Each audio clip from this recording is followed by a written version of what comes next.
Donald Trump also announced Wednesday that the U.S. will place a 50% tariff on copper effective August 1st.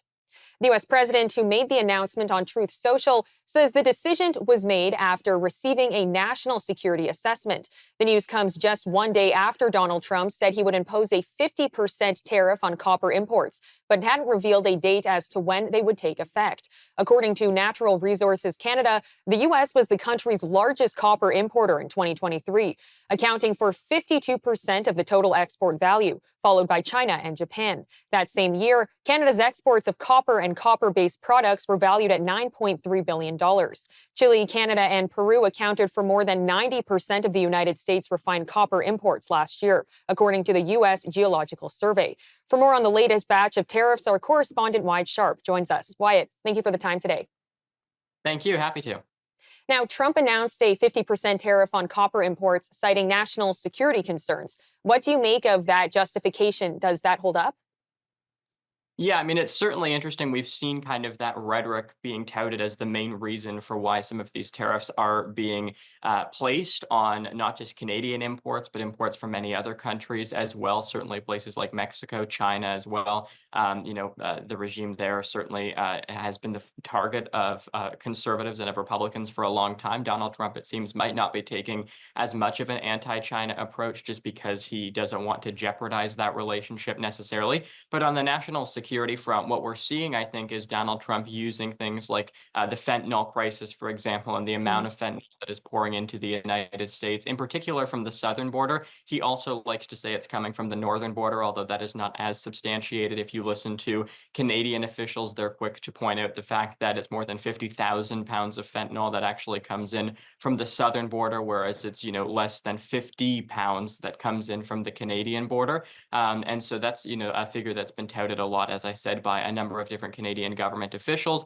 But that kind of speaks to just this idea of the illicit drug crisis and such as it relates to what's coming into the United States. That's what Trump means by national security, because he's trying to impose tariffs as a negotiating tactic until Canada can get their act together, so to speak, and actually amend some of the problems that we have.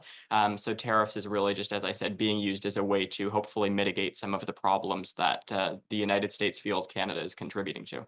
Look, as I mentioned, Canada was the top exporter of copper to the United States last year.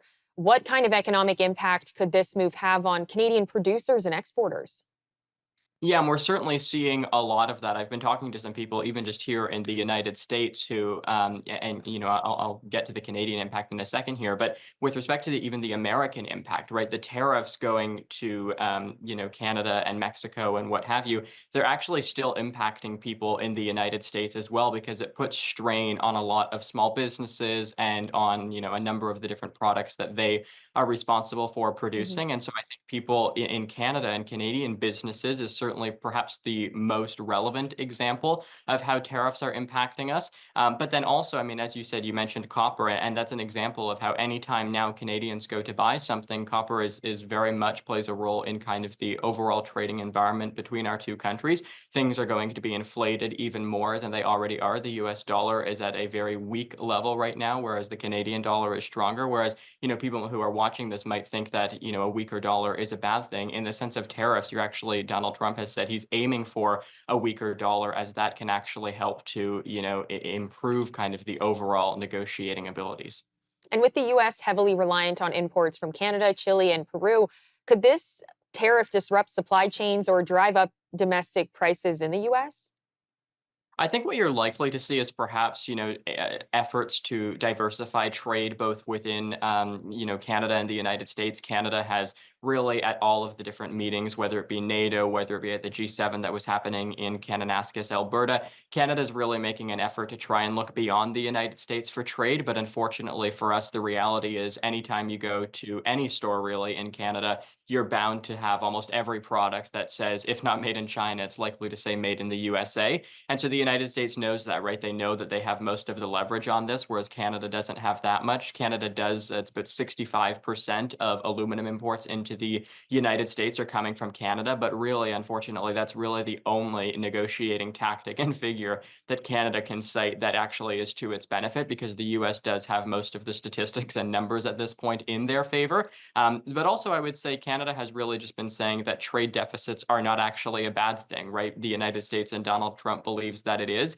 But even some Democrats in the United States have come out recently and have said that we shouldn't be negotiating, the United States shouldn't be negotiating from a standpoint of trade deficits being a bad thing. And Canada very much has been echoing a lot of that sentiment as well. But also Canada just saying we've been each other's greatest ally for a long time, and they don't feel that it's right that the United States is treating us in this way. They think it's disrespectful. And you've also seen even the relationship between Mark Carney, which started out with Donald Trump as very respectful, very diplomatic. That's even started to go downhill a little bit recently. You've seen Donald Trump return to the 51st state rhetoric that he was using back when Justin Trudeau was the prime minister. And a lot of that has to do with the fact that when Justin Trudeau was the prime minister, Donald Trump didn't feel the need to build a long-term relationship with him necessarily, because he was familiar with the polling that suggested that Canada wasn't going to have Justin Trudeau in office for much longer. Whereas now that Mark Carney's came in, and certainly he has his own kind of individual governing philosophy, a lot of what he's doing, I mean, he's still a liberal. He is still very similar to what Justin Trudeau wanted to do back when he was the prime minister. And so Donald Trump, I think, is slowly starting to realize that. And then so now what we're seeing, I think, perhaps, especially even with this copper announcement, maybe this is, an example perhaps even of how what Donald Trump is looking to do now would have been the same if Justin Trudeau was the prime minister, because it's just kind of a feeling of disregard for Canada across the board, if you will. I want to focus a little bit on Canada's reaction to these tariffs. Yesterday, Melanie Joly came out and said that the Canadian government is going to keep an eye on this situation and act accordingly. The narrative a lot has been, let's act accordingly. Let's wait and see. Is that the correct approach to be taking, or should Canada fast track things a little bit more? The interprovincial trade barriers. Should the federal government impose something to take those down? Or should it just be a let's wait and see?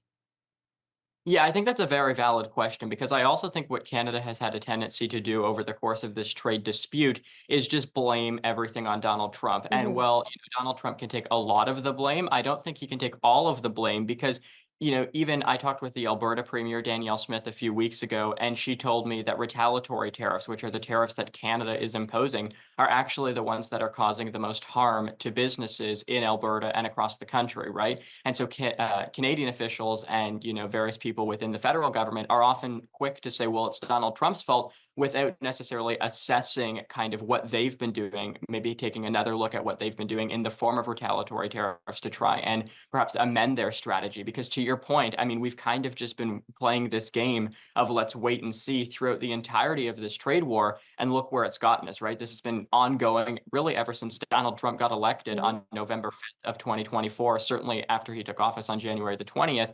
And now it seems to just be playing this same game back and forth, and it doesn't seem to be getting any better. Now, I want to switch gears to Brazil. What do we know about this proposed 50% tariff on Brazilian imports, and what kind of goods could be affected? Yeah, it's actually interesting that you mentioned that, because the United States has historically had a pretty good relationship with Brazil, which might suggest perhaps a different tone for Donald Trump, that maybe he's not going about these tariffs in an individualized sense with every country. Maybe he's not going at it necessarily based off of the idea that he's going to treat it based off of how much he likes every world leader, which is something that certainly many media pundits have suggested. People are saying now that maybe he's actually going and approaching this in a way that is actually looking to address specifically the individual issues, and perhaps take kind of a more universal approach across all countries. Because as you had pointed out in your introduction, I mean, the former president of Brazil, that's the other thing, I guess, is Brazil now has a much more progressive leader that actually fits along the kind of spectrum of like Bernie Sanders, Alexandria Ocasio-Cortez, like pretty progressive, pretty left-wing, pretty liberal. But I mean, that's not necessarily the norm or stereotypical kind of sense for Brazil. Usually they are in charge with a conservative government. And certainly the last one was someone who had a very strong and a very good relationship with Donald Trump. So we're going to have to wait and see, I guess. But at this point, it seems like whether it's Brazil, whether it's Canada, whether it's China, Donald Trump now seems to be amending his strategy from an individualized country approach to kind of a universal America first approach, if you will, across the board. Well, Wyatt, thank you for breaking that down for us. Thank you.